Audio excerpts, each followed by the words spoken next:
Good morning, guys. Coach Nate here, Fleet Feet. Today, we're using the inspiration of our surroundings to talk about 5K running workouts for you new runners. And specifically, we're going to hit some intervals today. And I know, hey, I'm a new runner. I just need to focus on running, right? Not the faster stuff that's for the more serious runners.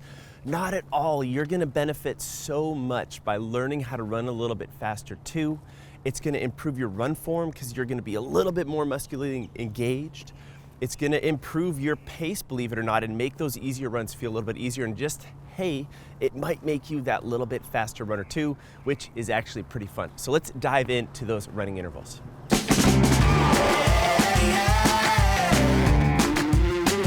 So the first set of intervals we're going to explore is going to include 30 seconds of pushing the pace a little bit faster than what you're normally used to doing, and walking or jogging super slow for 60 seconds. So basically, you work one part and you rest two parts. This two-part rest is super important because you get a really extra full recovery in between, which means you really get to focus just on the quality of the running part. And hey, 30 seconds isn't too bad to push ourselves, right?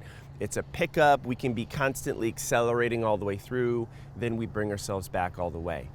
As we do these intervals, it's, as I said, just that great initial introduction to what running faster is a little bit like, without feeling like we're totally taxing our heart rate too much. Don't worry, that will come later. Our second progression of intervals here is going to include 60 seconds pushing the pace with that same 60 seconds of walking. So instead of a 1 work to 2 rest ratio, we're now moving more to a 1-to-1 work rest ratio.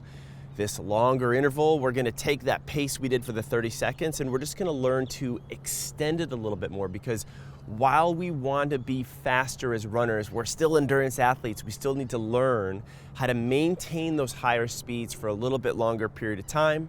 It's gonna be a little bit more uncomfortable, but hey, you just prepped yourself with those 30 seconds, so now you're gonna be ready for the 60. 60 seconds is still plenty of rest and recovery, but that heart rate's just gonna be a little bit more elevated, especially when you do a couple more rounds of them. And I'll talk about all of that at the end of the video, how many rounds of these you should be doing and how you're going to be progressing them.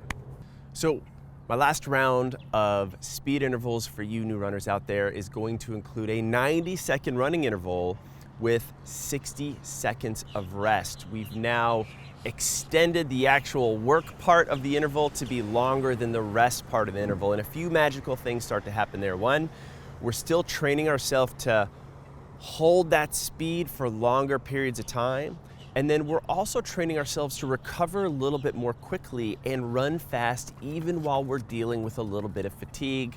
A huge thing you hear in the running world, and it's really true when we're starting to push the pace a little bit, is getting comfortable with being uncomfortable. But you've just done your 30 seconds, you've worked through your 60-second progressions. You are now ready to try this round of 90-second intervals for your running. So for all of these intervals, I really want you to target at least 10 rounds of them. When you're doing that initial round of workouts at those 30-second intervals, that's 5 minutes of a little bit faster running. So if you think about that, hey, 5 minutes isn't too bad. And then of course, we build to 10 minutes and then finally 15 minutes of that higher quality work. And if you do that, you're gonna start to build a nice solid foundation for that 5K, that ability to maintain that speed for those longer efforts. And remember, if you're doing that, then you should go ahead and sign up for the big run. This is Fleet Feet's way of celebrating Global Running Day. It is in the beginning of June. There's a link below this video to register and sign up at a local Fleet Feet near you or participate virtually. And hey, if I'm gonna go fast in these 5Ks, I need to really pay attention to my run form. I've got a great video playing over my shoulder that shows you just that and how to hold those mechanics for longer periods of time. I'll see you in that one.